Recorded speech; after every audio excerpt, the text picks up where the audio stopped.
이제 슬슬 요양원 얘기 꺼내야지. 처음엔 꿈인 줄 알았습니다. 하지만 그건 꿈이 아니었어요. 아들의 목소리였고 그 옆에는 며느리의 웃음이 섞여 있었습니다. 이번에 확실하게 치매 진단서 받아와야 돼요. 그래야 후견인 신청 가능하잖아요. 응, 알았어. 근데 아버지가 눈치채면 어떡하지? 걱정 말아요. 며칠 전에도 약속 잊어버리셨잖아요. 그거면 충분해요. 숨이 멎는 기분이었습니다. 이불 위에 올려둔 손이 서서히 굳었지요. 나는 귀를 벽에 더 가까이 댔습니다. 집도 미리 정리해둬요. 아버지 명의라 복잡하니까 내 이름으로 옮기면 돼요. 그녀가 웃으며 그렇게 말했습니다.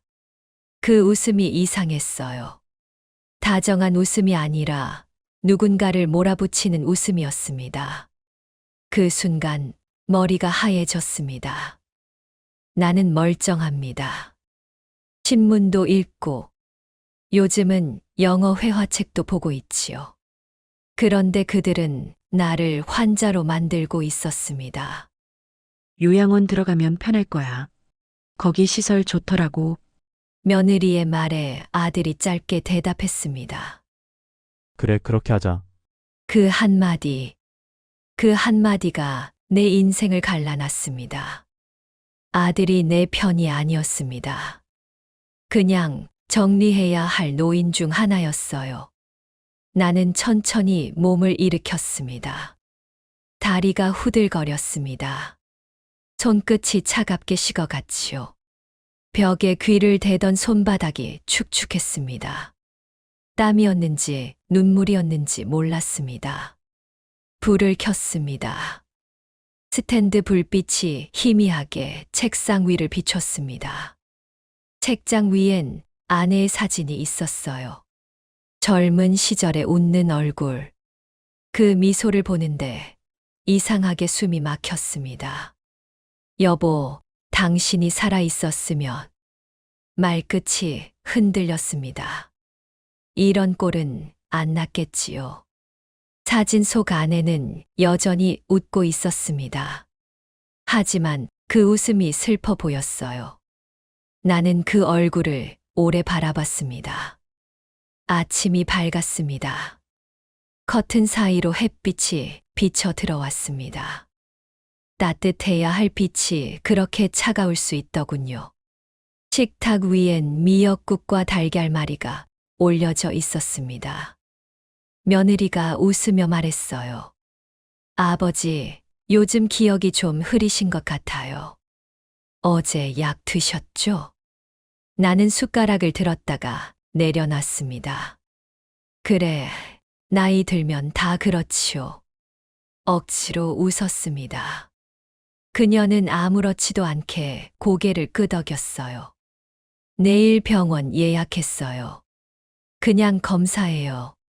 별거 아니에요. 별거 아니라니. 그녀의 입꼬리엔 준비된 여유가 있었습니다. 그 순간 알았습니다. 이건 단순한 검사가 아니라 계획이었지요.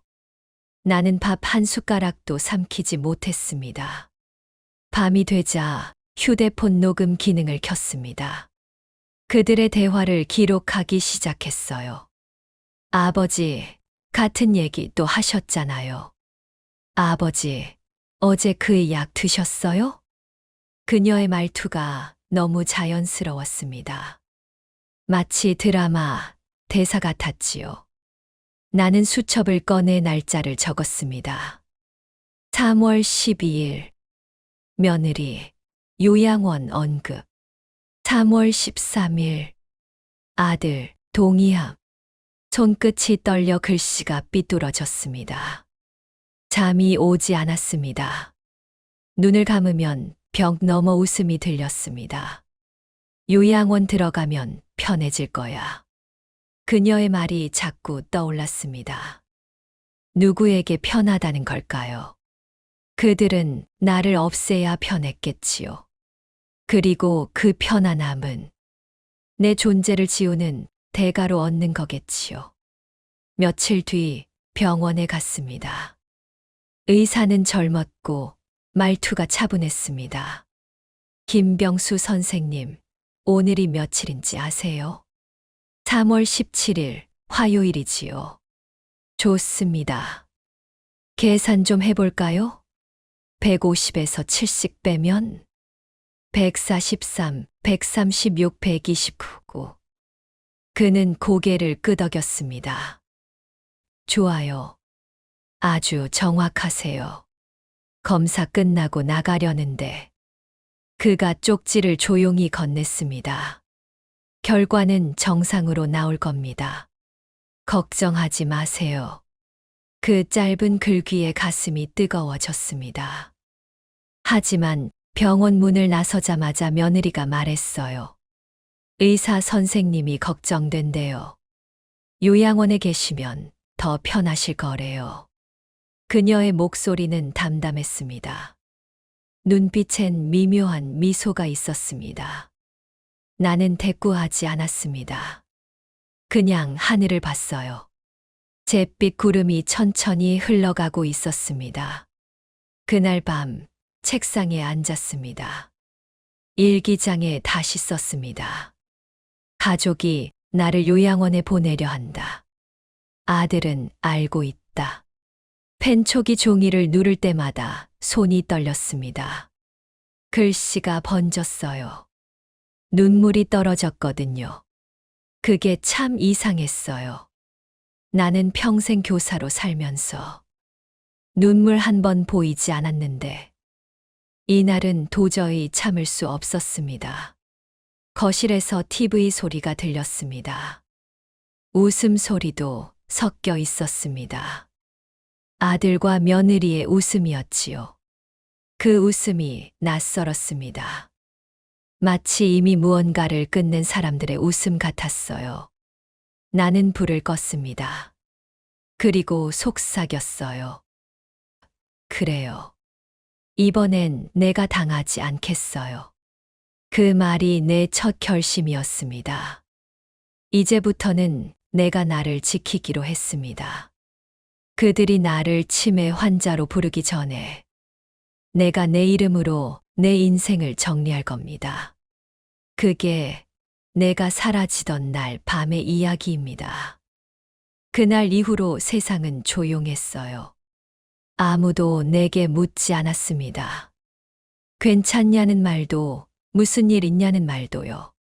그런데 이상하게도 그 고요 속에서 나는 처음으로 나 자신을 봤습니다. 두렵고 외로웠지만 한편으로는 아주 선명했습니다. 나이 든다는 건 이런 싸움을 스스로 감당해야 한다는 뜻이겠지요. 그리고 나는 그 싸움을 이제 막 시작하려고 합니다. 아침 공기가 달랐습니다. 숨을 들이쉬는데 목 뒤가 서늘했어요.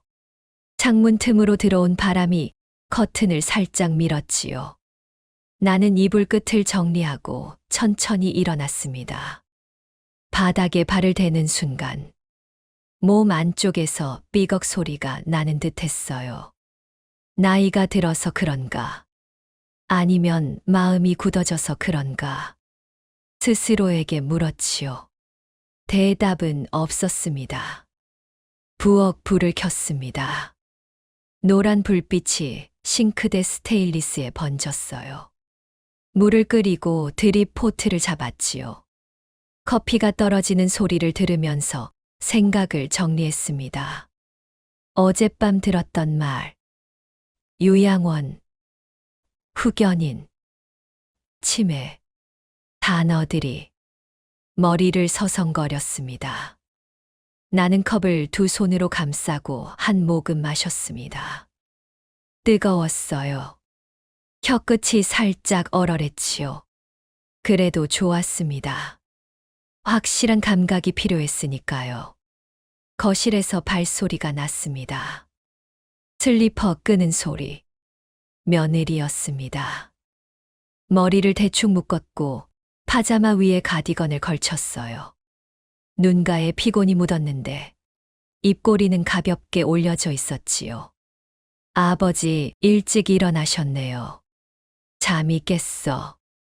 어제 영양제 드셨죠? 요즘 기억이 좀 흐리시다 했잖아요. 그녀가 자연스럽게 말했습니다. 식탁 위로 손을 뻗어 약통을 내밀었지요. 색깔별로 칸막이를 만들고 요일 스티커를 붙여놨습니다. 괜찮다. 내가 챙겨 먹지. 그래도요. 혹시 깜빡하시면 안 되니까요. 그녀는 주방 세제를 새로 채우고 행주를 헹궜습니다. 일상 동작이었는데 그 손놀림이 묘하게 능숙했어요. 누군가를 돌보는 손길 같았지요. 하지만 나는 알고 있었습니다. 그 손길의 끝이 어디를 향하는지. 요양원. 문장 끝마다 그 단어가 매달려 있었어요. 아들이 현관문을 열고 들어왔습니다. 일은 출근이라던 애가 다시 들어왔지요. 넥타이를 대충 느슨하게 풀고 가방을 소파에 던졌습니다. 아버지, 오늘 병원 같이 가요. 정밀 검사라네요. 또냐? 응. 이번엔 약간 다르대. 요양원 쪽에서 요구하는 검사래. 절차상 필요한 서류라나. 아들의 말끝이 불편하게 흔들렸습니다. 죄책감 같기도 했고 귀찮음 같기도 했어요. 나는 그의 얼굴을 봤습니다. 피곤한 얼굴, 바쁜 사람의 표정, 고개를 끄덕였지요. 그래, 가보자. 대답은 짧았습니다. 마음속에선 별의별 말이 맴돌았지만 내뱉지 않았습니다. 나는 지금 말보다 침묵이 더 세다고 믿었습니다. 그래야 보입니다. 누가 무엇을 어디까지 준비했는지 드러나게 되어 있지요. 병원으로 가는 차 안은 조용했습니다. 며느리가 내비게이션을 확인하고 아들은 운전대를 꽉 잡고 있었어요. 신호에 멈출 때마다 브레이크가 부드럽게 울었습니다. 창밖으로 회색 하늘, 빗방울이 간헐적으로 유리를 두드렸지요. 와이퍼가 지나갈 때마다 시야가 잠깐 맑아졌다가 다시 흐려졌습니다. 그 리듬이 내 마음과 비슷했어요. 맑아졌다가 흐려지고 결심했다가 흔들리고 그러다가 또 다짐했습니다. 끝까지 정신 바짝 차리자고요. 병원 대기실은 환한 흰색이었습니다. 소독약 냄새가 살짝 났지요. 번호표를 뽑고 의자에 앉았습니다. 어르신 둘이 작은 소리로 대화를 나눴습니다. 요양원 자리 나왔다더라. 거긴 프로그램이 괜찮대. 익숙한 단어들이 낯선 방향에서 들려왔어요. 나는 무릎 위에 손을 포개고 하늘을 봤습니다. 천장 조명이 동그랗게 퍼져 있었지요. 눈을 깜빡이며 생각했습니다. 나는 멀쩡하다. 단순한 문장이었는데 그 문장을 믿는데 힘이 들었습니다. 내가 믿어도 가족이 믿어주지 않으면 무슨 소용인가. 그게 오늘의 문제였지요. 김경수 선생님. 의사가 이름을 불렀습니다. 젊은 사람이었어요. 둥근 안경에 잠깐 웃는 눈. 진료실은 조용했고 창문에 빗방울이 크고 작게 번졌습니다. 오늘은 지난번보다 항목이 좀 더 많습니다. 괜찮으시죠? 괜찮습니다. 그는 종이와 펜을 꺼내고 타이머를 켰습니다. 오늘 날짜가 어떻게 되나요? 3월 21일. 목요일이지요. 좋습니다. 100에서 70 계속 빼보시겠어요? 93, 86, 79, 72, 65, 58, 51. 타이머가 작게 울렸습니다. 그는 고개를 끄덕였지요. 단어 5개를 읽어드릴게요. 잠시 뒤에 기억나는 대로 말해주세요. 사과, 연필, 강, 택시, 파란색. 예. 지금부터 간단한 도형을 그려주세요. 정사각형 안에 대각선 2개. 나는 손을 들고 그렸습니다. 선이 곧게 나가도록 숨을 들이쉰 뒤 천천히 내쉬었지요. 방금 단어 기억나세요? 사과, 연필, 강, 택시, 파란색. 그는 한 번 더 웃었습니다. 웃음이 편안했어요. 좋습니다. 집중력과 진압력, 계산, 단기 기억. 모두 정상 범위입니다. 그렇지요. 말은 짧았지만 가슴 안쪽이 조용히 따뜻해졌습니다. 검은 구름 사이로 햇살이 얇게 비치는 느낌이었어요. 그는 모니터에 뭔가 적고 프린트 버튼을 눌렀습니다. 선생님, 결과 요약을 드리겠습니다. 인지 기능 정상, 추가 약물 치료 불필요. 다만 환경적 스트레스가 있는 것 같습니다.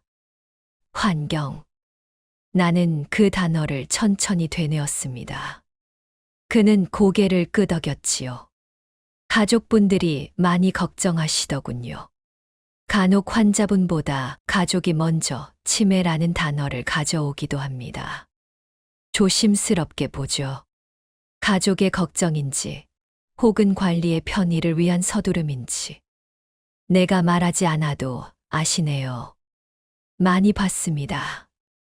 그는 진료 차트를 덮고 목소리를 낮췄습니다.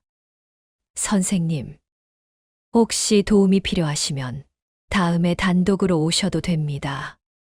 기록은 객관적으로 남습니다. 나는 고개를 숙였습니다. 짧은 시간이었지만 그 시간이 내겐 길었습니다. 누군가 내 말을 끝까지 들어준다는 사실. 그게 이렇게 고맙다니요. 문이 열리고 며느리가 들어왔습니다. 눈빛이 빠르게 종이를 훑었습니다. 선생님, 근데요. 집에서는 많이 깜빡하세요. 같은 말 반복하시고. 제가 관찰일지 적어왔어요. 그녀는 준비해 온 파일을 내밀었습니다. 의사는 조용히 받아서 넘겼지요. 고개를 살짝 갸웃했습니다. 지금 검사와는 상충하는 부분이 있습니다. 일단 경과를 보시죠. 혹시 초기라서 그런 건 아닐까요? 그럴 수도 있고 아닐 수도 있습니다. 다만 오늘의 객관적 결과는 정상이에요. 며느리의 표정이 아주 잠깐 굳었습니다. 그 잠깐을 나는 놓치지 않았지요. 아들이 어깨를 움찔하고는 말했습니다. 그럼 상담 의뢰서라도 부탁드릴 수 있을까요? 요양원에서 필요하다고 해서요.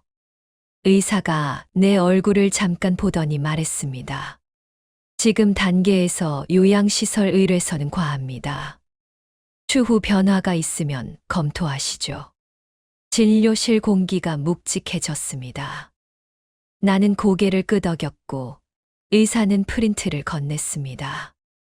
활자 몇 줄이 나를 지지하고 있었지요. 정상.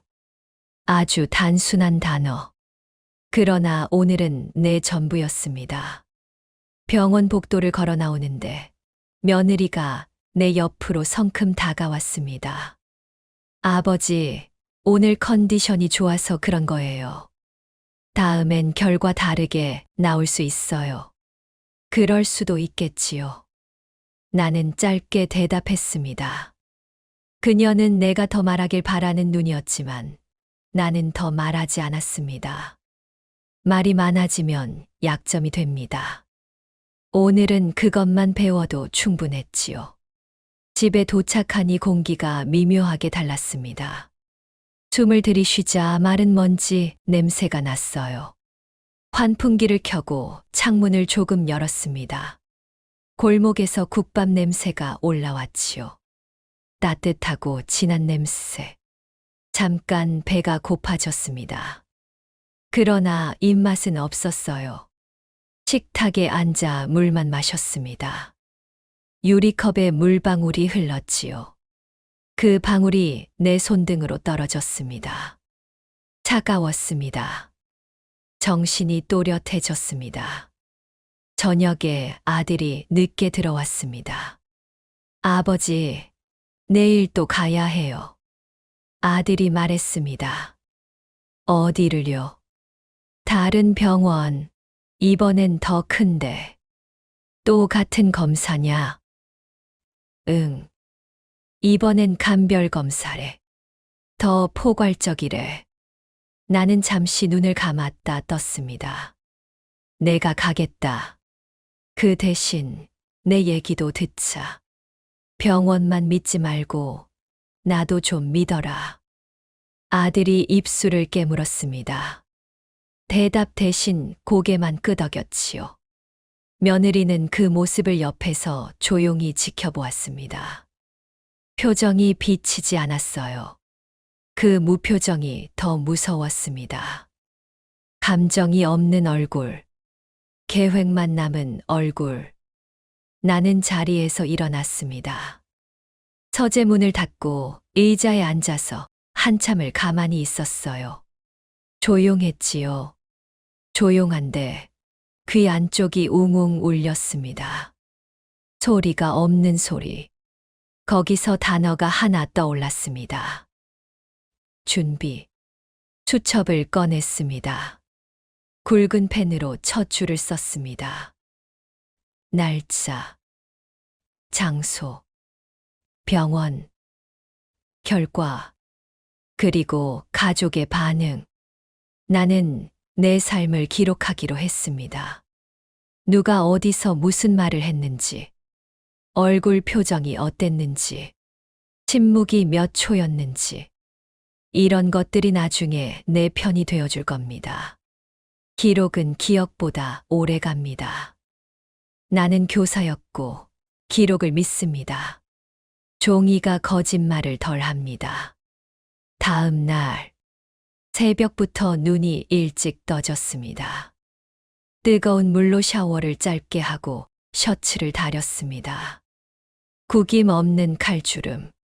사소해 보이지만 나에게 필요했습니다. 단정한 옷차림은 마음을 세웁니다. 거울 앞에서 넥타이를 매다가 넥타이를 풀었습니다. 너무 격식 있으면 나를 과장해 보일 수 있겠지요. 주방에서 물을 끓이고 있는데 며느리가 나왔습니다. 오늘은 제가 운전할게요. 그래라. 아버지, 요즘 피곤해 보이세요. 밥은 드셨고요? 먹을게. 어제 검사는 그냥 운이 좋았던 걸 수도 있어요. 너무 믿지는 마세요. 그녀는 부드럽게 말했습니다. 그 부드러움이 더 차갑게 느껴졌어요. 나는 컵을 내려놓고 그녀를 바라봤습니다. 나를 정말 걱정하니? 그녀가 한 박자 늦게 웃었습니다. 당연하죠. 아버지 건강이 제일 중요하잖아요. 나는 고개를 끄덕였지요. 그 이상의 대화는 필요 없었습니다. 병원은 더 컸습니다. 안내 표지판이 복잡했고 사람들이 많았지요. 접수를 마치고 검사동으로 이동했습니다. CT, MRI, 신경인지, 우울척도. 항목이 많았어요. 나는 각각의 방에서 차례로 앉았다 일어났습니다. 의사는 질문을 했고 나는 대답을 했습니다. 어릴 적 살던 동네가 어디였죠? 부산 동네. 첫 직장은요? 중학교 국어 교사사. 그는 고개를 끄덕였습니다.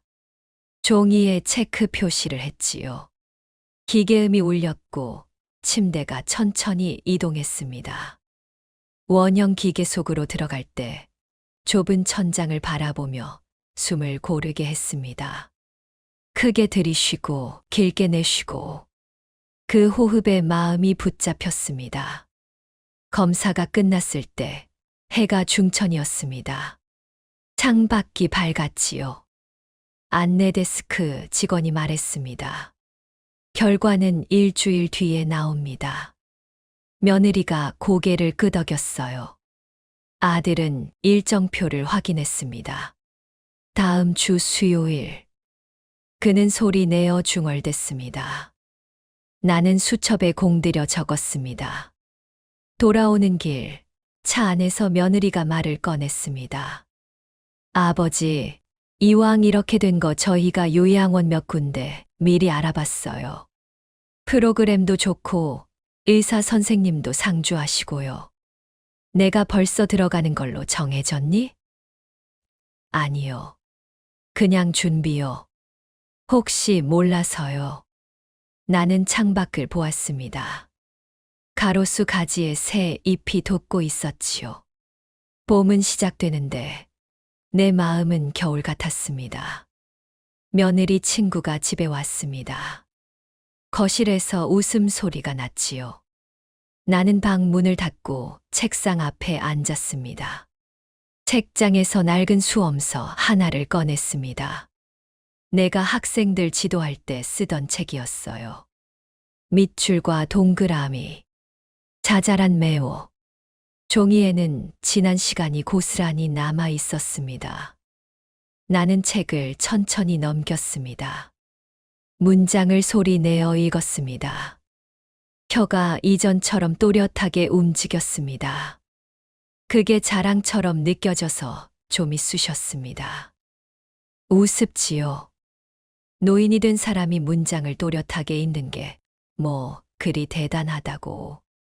그런데 오늘은 그게 내 방패였습니다. 멀쩡한 노인이라는 증거. 아들 방에서 전화통화 소리가 들렸습니다. 대표님, 아버지 상태가 네, 병원 다니고 있습니다. 조만간 정리될 것 같아요. 나는 그 단어에 미간이 저절로 찡그려졌습니다. 사람을 정리한다고 말하는 세계. 그 세계에 내 아들이 있었습니다. 나는 의자에서 일어나 창문을 열었습니다. 밤 공기가 차가웠습니다. 그날 밤 수첩에 다른 페이지를 폈습니다. 제목을 적었습니다. 나의 재산. 항목을 썼습니다. 아파트, 예금, 연금, 작은 보험, 오래된 은반지 하나, 안경테 2개, 모두 적었습니다. 다음 날, 은행에 갔습니다. 어제와 같은 창구는 아니었지요. 다른 직원이 앉아 있었습니다. 어르신, 자동이체 해지된 거 확인됐고요. 새 계좌는 비밀번호 잘 기억하시고요. 예. 혹시 누가 비밀번호 묻거든 절대 알려주시면 안 됩니다. 그럴 일 없습니다. 직원이 웃으며 대표적인 금융사기 유의사항을 읽어줬습니다. 나는 그 말이 낯설지 않았습니다.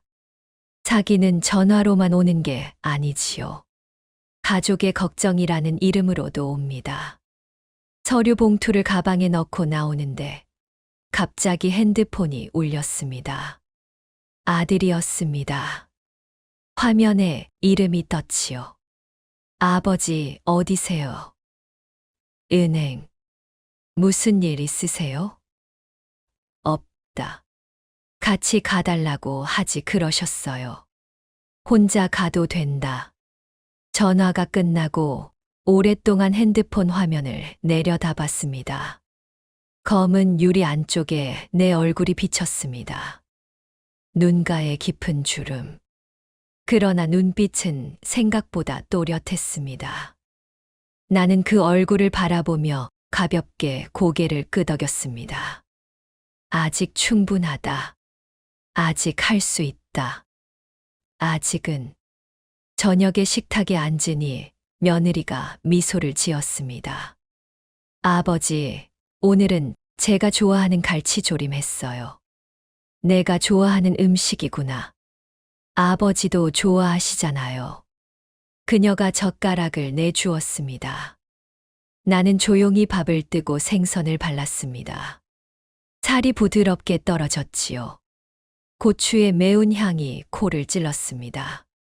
먹다 보니 문득 이런 생각이 들었습니다. 누군가가 내 식사를 챙겨주는 건 고맙습니다. 그러나 누군가가 내 결정을 대신하려고 할 때 그 친절은 사슬이 됩니다. 나는 숟가락을 내려놓았습니다. 며느리가 묻습니다. 입맛에 안 맞으세요? 아니, 맛있다. 그럼 많이 드세요. 힘내셔야죠.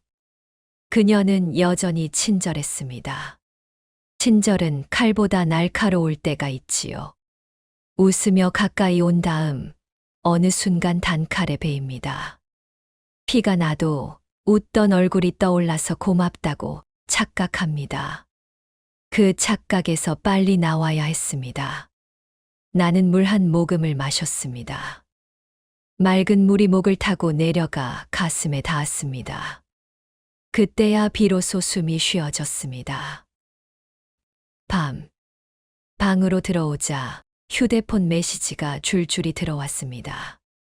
딸에게서도 한 통. 아빠, 잘 지내시죠? 오빠가 아빠 병원 같이 간다 하던데, 저도 올라갈까요? 잠시 멈칫했습니다. 딸은 아직 모릅니다. 그녀는 멀리 살아서 이 집의 공기를 모릅니다. 나는 짧게 답장을 보냈습니다. 괜찮다. 다음에 보자. 딸을 끌어들이고 싶지 않았습니다. 적어도 지금은, 아직은 내가 혼자 버텨야 할 시간이라 생각했습니다. 책상 위에 초소형 녹음기를 꺼내 두었습니다. 슬며시 서랍에 넣어두고 수첩은 여전히 펼쳐놨습니다. 잠이 오지 않는 밤이 또 왔습니다. 창밖으로 비가 가늘게 내렸습니다. 가로등 불빛이 비에 젖어 번졌지요. 그 빛을 오래 바라봤습니다. 다음 날 아침 일부러 식탁 자리 배치를 바꿨습니다. 출입문이 보이는 쪽으로 앉았지요. 습관을 바꾸면 시야가 바뀝니다. 며느리가 고개를 갸웃했습니다. 아버지, 왜 거기 앉으세요? 바깥이 잘 보였어. 그녀는 금방 웃으며 지나갔습니다. 작은 변화는 눈치를 시험합니다. 그녀가 모른 척한 건 여유일 수도 있고 방심일 수도 있습니다. 어느 쪽이든 나쁘지 않습니다. 나는 천천히 밥을 먹었지요. 수첩은 주머니에 넣고 펜은 소매에 끼웠습니다. 주머니 속 종이는 내게 약속입니다. 흐려질 때 꺼내보면 글씨가 나를 제자리로 돌려놓습니다. 밤이 깊었습니다. 천장에서 떨어지는 시계 초침 소리가 유난히 또렷했어요. 마치 누가 내 곁에서 조용히 발을 굴리고 있는 것처럼 들렸습니다. 몸을 돌리니 창밖으로 희미한 가로등, 불빛이 커튼 사이로 스며들고 있었지요. 불빛이 벽에 부딪혀 내 얼굴에 얼룩처럼 번졌습니다. 숨이 답답했습니다. 며느리와 아들의 목소리가 낮게 섞이던 그날 밤 이후 나는 하루 종일 이 불빛 아래서만 숨을 쉬는 기분이었어요. 이 집은 여전히 내 이름으로 되어 있습니다. 하지만 이상하지요. 이제는 발소리조차 내 것이 아닌 것 같습니다. 문이 열릴 때마다, 냉장고가 켜질 때마다 나는 승인받지 않은 손님이 된 기분이 듭니다. 그날 저녁 며느리가 말했어요. 아버지, 다음 주에 요양원 상담 한 번 더 가요.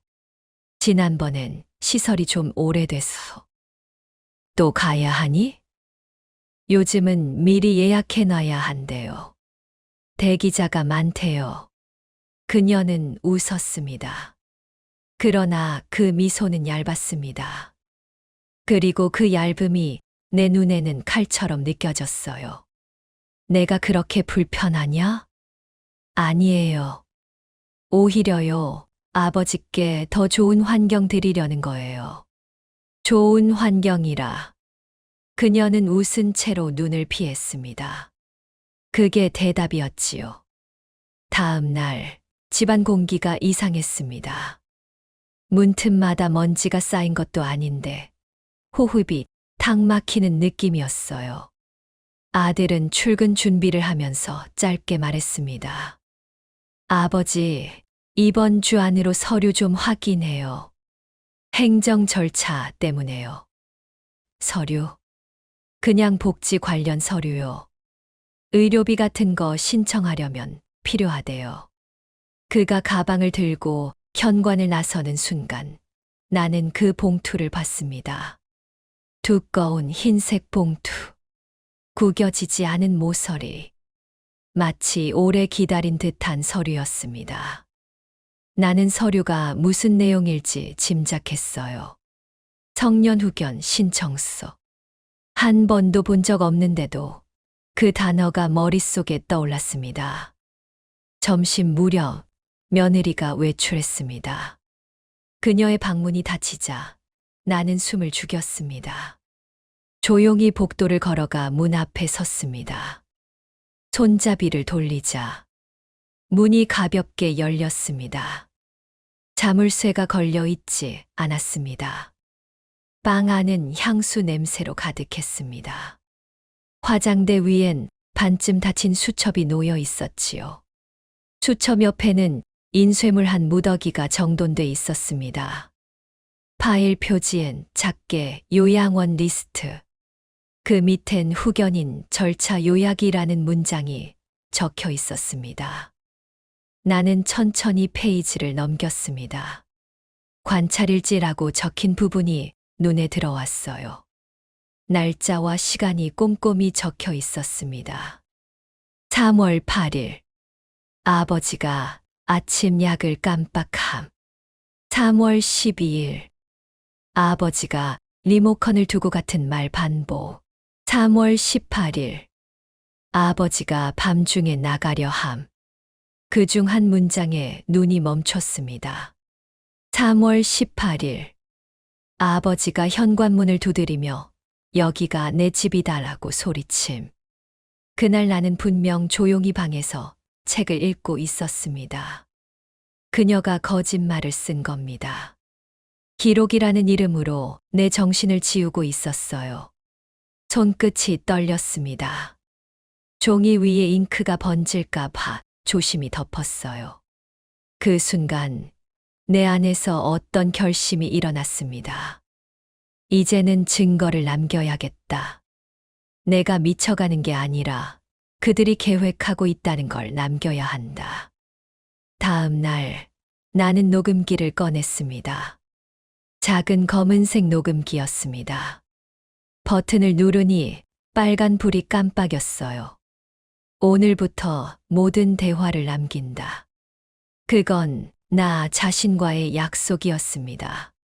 아침 식탁에서 나는 평소처럼 말했습니다. 요즘은 요양원비가 많이 드나? 며느리가 고개를 들었습니다. 요양원은 보험 처리돼요. 걱정 마세요. 그럼 누가 신청을 하나? 후견인 있으면 돼요. 저희가 도와드릴게요. 그녀의 말 하나하나가 또렷하게 녹음기에 담겼습니다.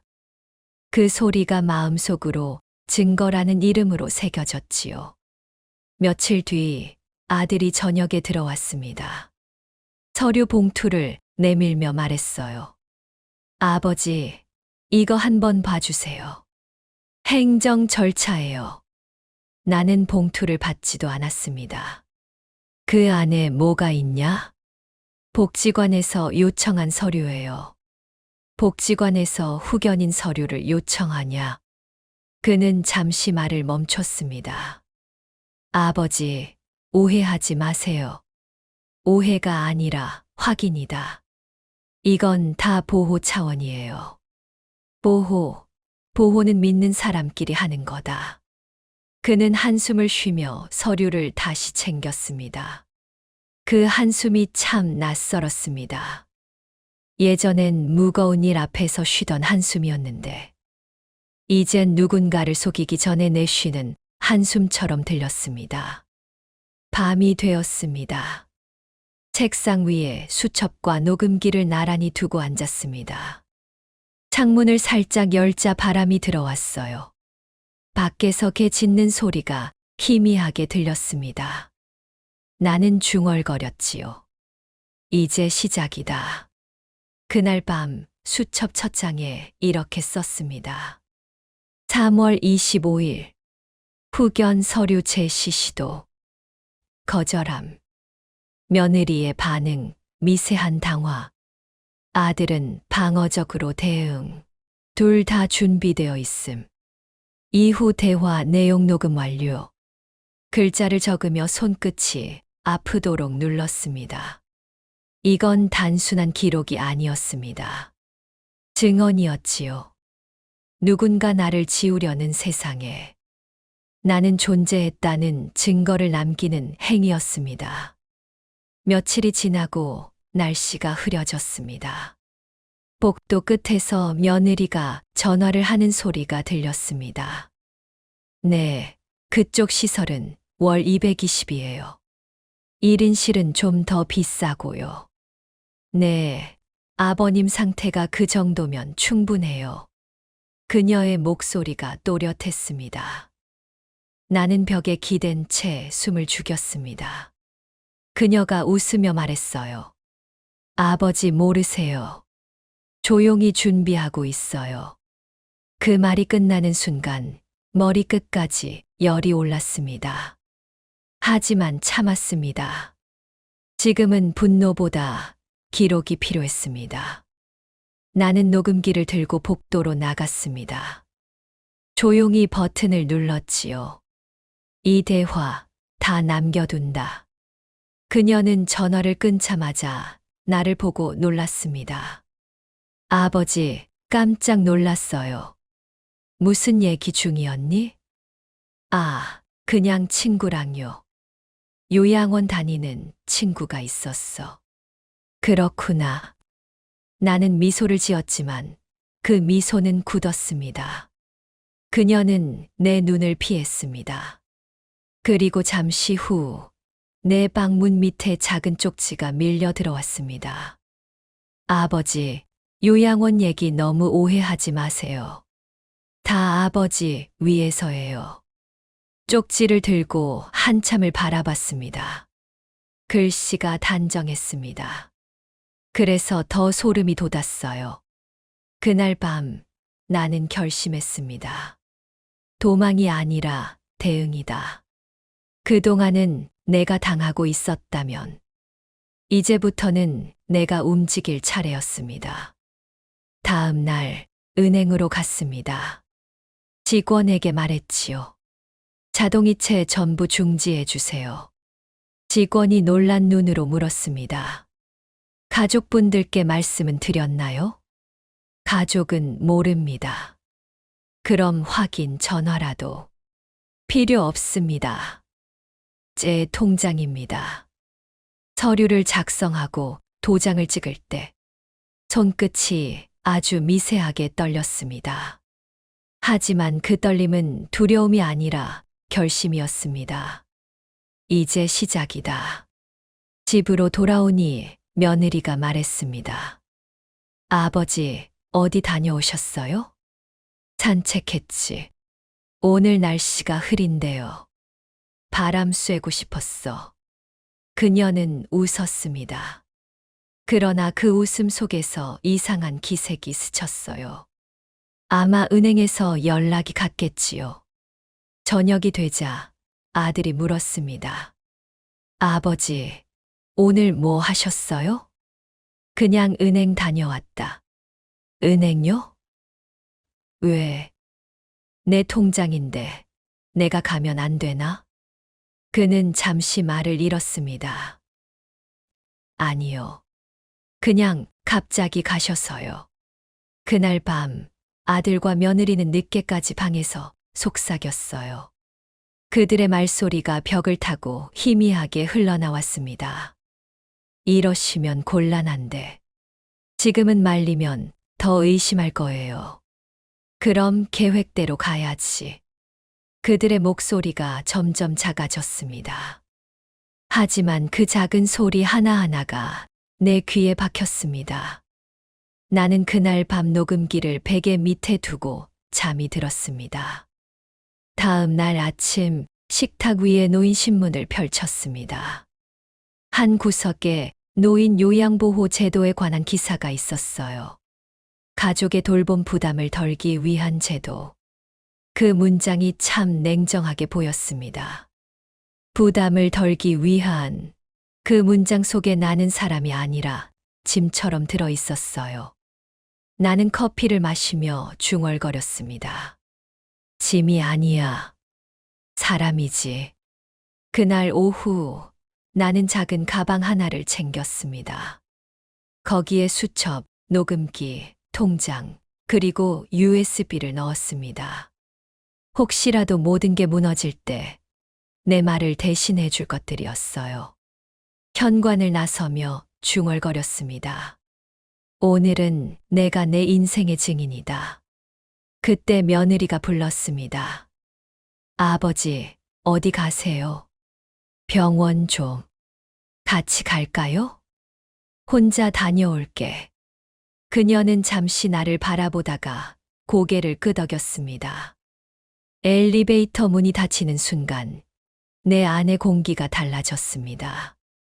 처음으로 숨이 편해졌습니다. 이제는 그들의 집이 아니라 나의 발걸음이었습니다. 병원 앞 벤치에 앉았습니다. 봄바람이 불었습니다. 바람이 머리카락 사이를 스치며 지나갔습니다. 나는 조용히 하늘을 봤습니다. 하얀 구름이 천천히 흘러가고 있었습니다. 그 구름 아래서 나는 작게 웃었습니다. 이제는 두렵지 않았습니다. 그들의 계획이 완성될수록 나는 오히려 더 선명해지고 있었으니까요. 도어락이 울렸습니다. 삐삐삐 철컥. 문이 열리는 순간 내 심장이 한 박자 늦게 뛰었습니다. 신발 밑창이 타일을 긁는 소리가 길게 이어졌지요. 아버지, 다녀왔습니다. 그 익숙한 목소리가 거실에 퍼졌습니다. 예전엔 반가웠는데 지금은 낯설었습니다. 이제 그 말 속엔 아무 온기도 없었습니다. 나는 부엌 벽에 등을 붙였습니다. 손에 쥔 머그잔 안엔 식은 커피가 반쯤 남아 있었고 향도 다 날아가 있었습니다. 현관 쪽에서 여행 가방 바퀴가 드르륵 하고 굴러왔습니다. 여보, 짐부터 정리하자. 며느리의 말. 그 뒤로 아이가 뛰어들어오는 소리. 할아버지, 어디 가셨지? 그 순간 나는 숨을 멈췄습니다. 아직 말하지 말자. 이 장면을 그들 스스로 깨닫게 두자.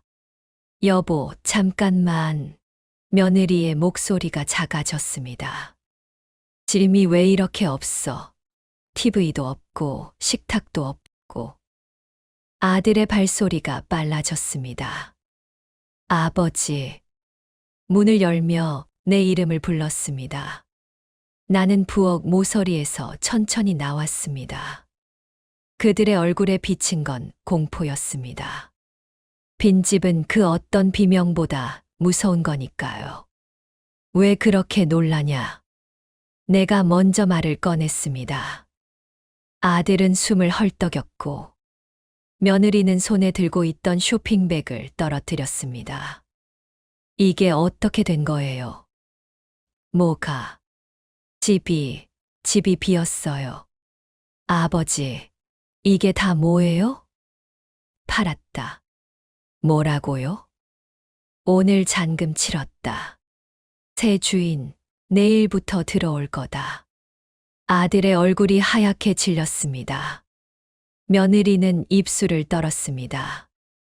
아버님, 저희랑 상의도 없이? 너희도 나랑 상의 안 했잖아. 내가 낮게 말하자 공기가 식탁 위에서 얼어붙었습니다. 제가요? 그래. 내 치매 진단 계획 세울 때 그 말에 며느리의 눈이 커졌습니다. 그건 오해야요. 절대 그런 의도 아니었어요. 오해. 나는 비웃듯 고개를 저었습니다. 관찰일지도 봤다. 요양원 리스트, 후견인 신청서. 그리고 내 손으로 쓴 비용표표. 전부 봤다. 아들이 고개를 숙였습니다. 아버지, 그건 그냥 만약을 위해서였어요. 혹시라도 쓰러지시면, 혹시라도. 네, 그럴 수도 있으니까요. 그래서 미리 내 인생을 정리해둔 거냐? 아버지, 그렇게 말씀하지 마세요. 그럼 어떻게 말해야 하냐? 내가 나를 어떻게 생각하는데? 아들이 입을 다물었습니다. 며느리가 대신 말했습니다. 아버님, 그건 다 준호 씨가 너무 걱정해서 그런 거예요. 요즘 기억도 작고고. 거짓말하지 마라. 내 목소리가 높아졌습니다. 그 순간 아이가 놀라서 고개를 내밀었습니다. 엄마, 무슨 일이야? 며느리가 허둥지둥 다가가 아이를 안았습니다. 괜찮아. 엄마가 다 설명할게. 싫어. 할아버지, 왜 화났어? 나는 아이를 바라보며 천천히 고개를 저었습니다. 할아버지는 화 안 났다. 그냥 내 엄마 아빠가 뭘 잘못했는지 배우는 중이다. 아들의 눈가가 붉어졌습니다. 아버지, 제발 한 번만 들어주세요. 이제 와서 무슨 말을 더 들어야 하냐? 저희가 돈 때문에 그런 거 아닙니다. 그럼 뭐 때문에 내 이름으로 요양원 계약서를 만들었냐? 아들은 아무 말도 하지 못했습니다. 그 침묵이 모든 걸 말해줬습니다. 나는 부엌 쪽을 가리켰습니다. 냉장고 위, 서랍 안, 내가 숨긴 봉투. 전부 복사해서 변호사한테 넘겼다. 녹음도 했고. 아버지, 법적으로 아무 문제 없대. 오히려 너희 쪽이 위험하다고 하더라. 그건 허위 진단, 재산 편취 시도. 그게 가족이냐? 며느리의 눈물이 뚝뚝 떨어졌습니다. 저희가 잘못했어요. 하지만 그땐 정말 몰랐어요. 그게 그렇게 큰 일이 될 줄은.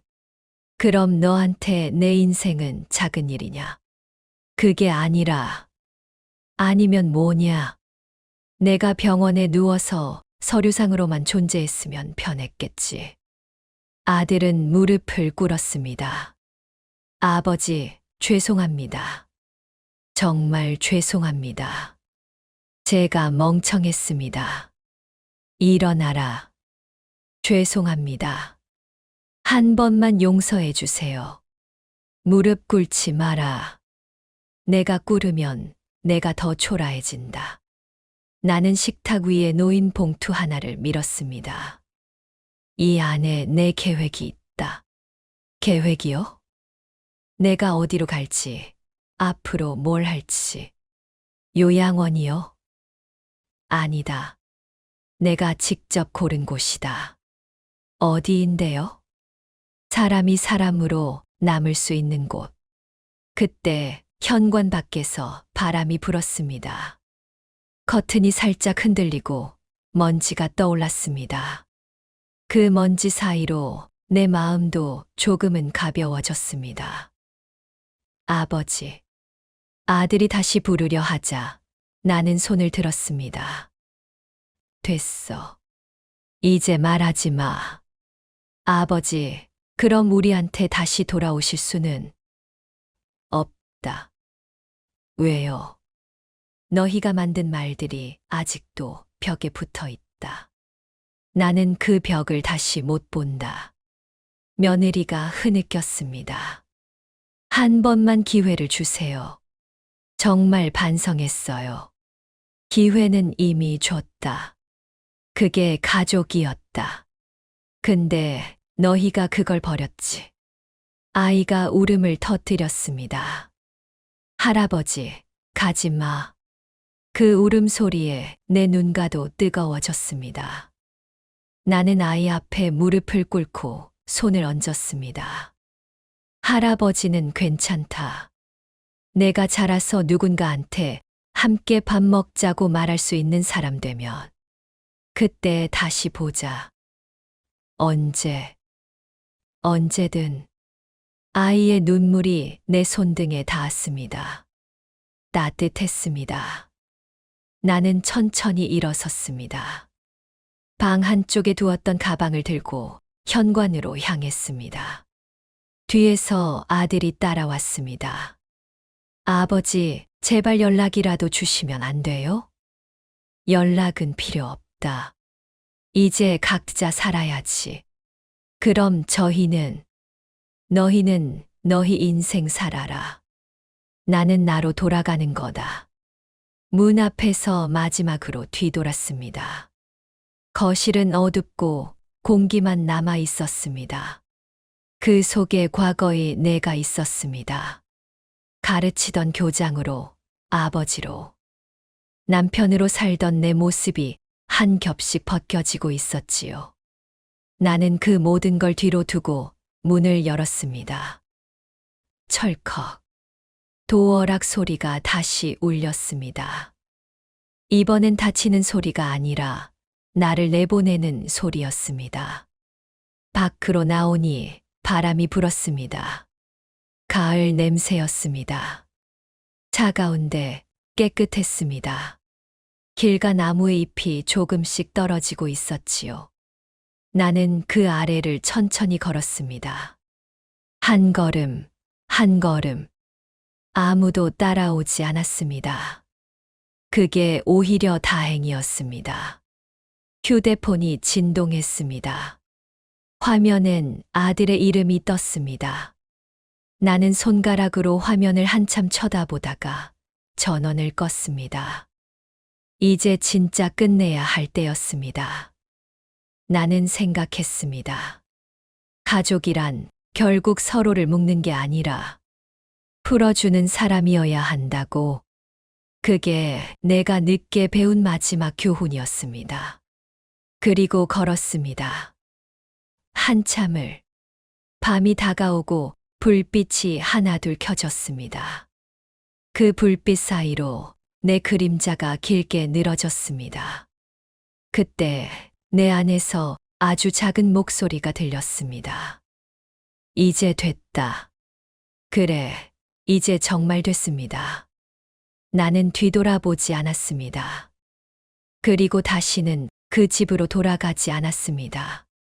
요양원은 가지 않았다. 그곳의 공기엔 내 이름이 없었으니까. 나는 내가 사라지는 공간에서 남은 생을 보내고 싶지 않았다. 누군가가 나를 대신 관리하고, 대신 기억하고, 대신 판단하는 곳. 그곳에서는 숨이 아니라 절차로 살아야 한다는 걸 알고 있었다. 그래서 떠났다. 아무 말 없이, 아무 계획 없이. 집을 팔고, 통장을 비우고, 전화번호를 바꾸고, 남쪽으로 내려왔다. 내가 결정한 길이었다.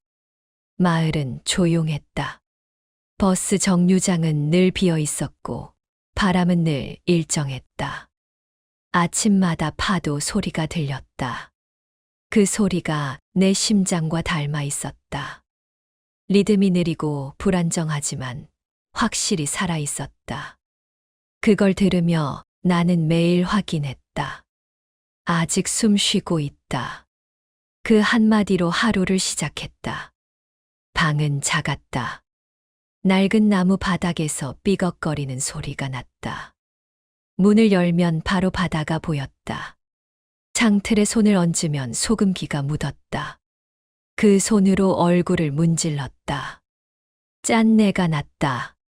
그 짠내가 이상하게 위로가 됐다. 그건 아마도 진짜 냄새였기 때문이다. 가짜가 아닌 사람의 흔적이 아닌 살아있는 냄새. 하루는 그렇게 흘렀다. 새벽엔 물을 데우고 커피를 내렸다. 컵에 김이 서리면 그 김을 손바닥으로 덮었다. 그 온기가 심장을 안정시켰다. 낮에는 도서관으로 갔다. 바닷가, 옆에 있는 작은 건물. 지붕이 기울어져 있고 창문이 작았다. 나는 그곳에서 글씨를 가르쳤다. 아이들은 내 손을 신기하게 봤다. 할아버지, 손이 떨려요. 그래, 그래도 써야지. 떨리면 떨리는 대로. 나는 웃었다. 떨림도 글씨의 일부니까. 삶도 그렇다. 수업이 끝나면 아이들은 모래사장으로 달려갔다. 나는 뒤에서 천천히 걸었다. 발자국이 찍히고 파도가 와서 지웠다. 지워지는 걸 보면서 문득 생각했다. 이게 인생이구나. 남기려 애써도 결국 다 사라진다. 그런데 또 이상하게 사라지는 그 순간이 아름답다. 지워지니까 다시 쓸 수 있으니까. 저녁엔 시장길을 걸었다. 가게마다 불빛이 낮았다. 빵 굽는 냄새, 튀김 기름 냄새. 어딘가에서 웃음소리가 들렸다. 나는 혼자였지만 외롭지 않았다. 그 웃음이 내 몫이 아니어도 세상에 남아있다는 게 좋았다. 사람이 웃는 세상이라면 아직 살만한 세상이다. 그 생각이 나를 붙잡았다. 며칠 뒤 우체부가 왔다. 편지 왔습니다. 그 말에 손이 멈췄다. 봉투엔 준호라는 이름이 적혀 있었다. 아들의 글씨였다. 그 글씨를 보는 순간 오래된 기억이 한꺼번에 밀려왔다. 아직 어린 그가 내 손을 잡던 시절. 학교 발표회 때 긴장해서 떨던 손. 결혼식 날 내 옷깃을 만지던 손. 그리고 마지막으로 나를 외면하던 그 손. 그 모든 손의 기억이 한꺼번에 돌아왔다. 나는 천천히 봉투를 열었다. 아버지께. 많이 늦었네요. 그날 이후 아버지의 결정을 이해하려고 노력했습니다. 이해가 안 됐지만 시간이 지나니 조금 보이더군요. 아버지는 화가 나서가 아니라 버티려고 떠난 거였죠. 그걸 이제 알았습니다. 죄송합니다. 짧은 편지였다. 하지만 나는 오랫동안 그 종이를 쥐고 있었다. 손끝이 젖었다. 눈물이 떨어졌는지 물잔이 엎질러졌는지 몰랐다. 그냥 젖었다. 나는 그걸 닦지 않았다. 닦으면 흔적이 사라지니까. 그 흔적마저도 내 몫이라 생각했다. 그날 밤 잠이 오지 않았다. 파도 소리가 유난히 컸다. 커튼을 열고 바다를 봤다. 달빛이 수면 위에 흩어져 있었다. 그 빛이 흔들리는 걸 보며 생각했다.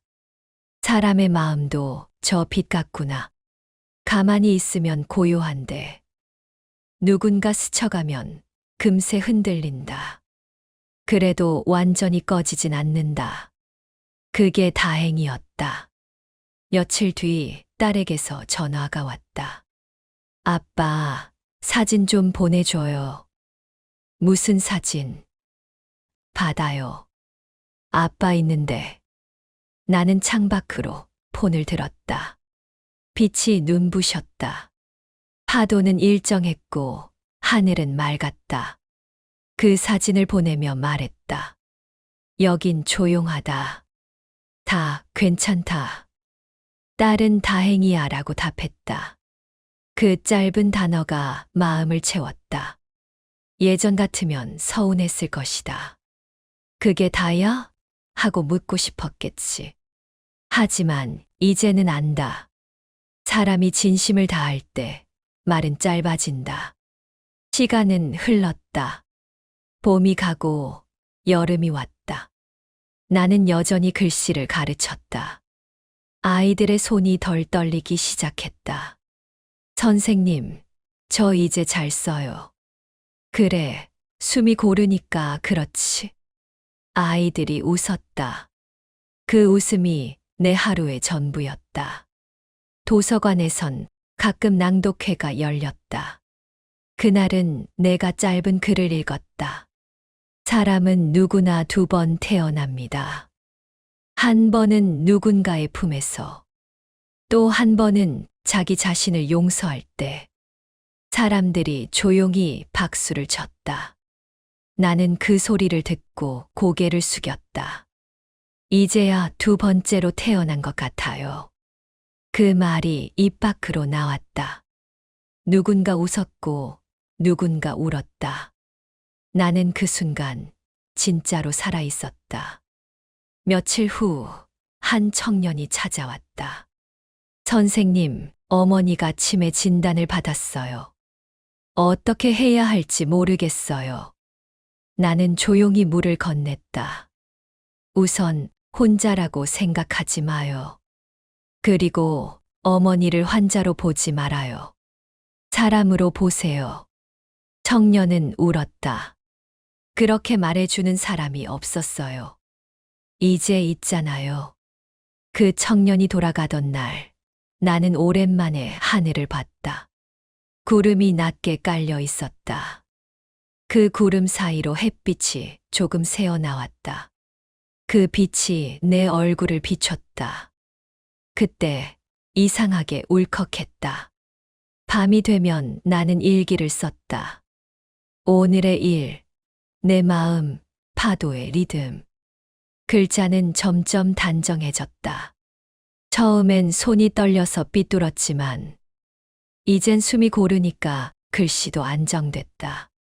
나는 깨달았다. 삶도 그렇다. 숨이 고르면 모양도 고른다. 가끔 아내의 꿈을 꿨다.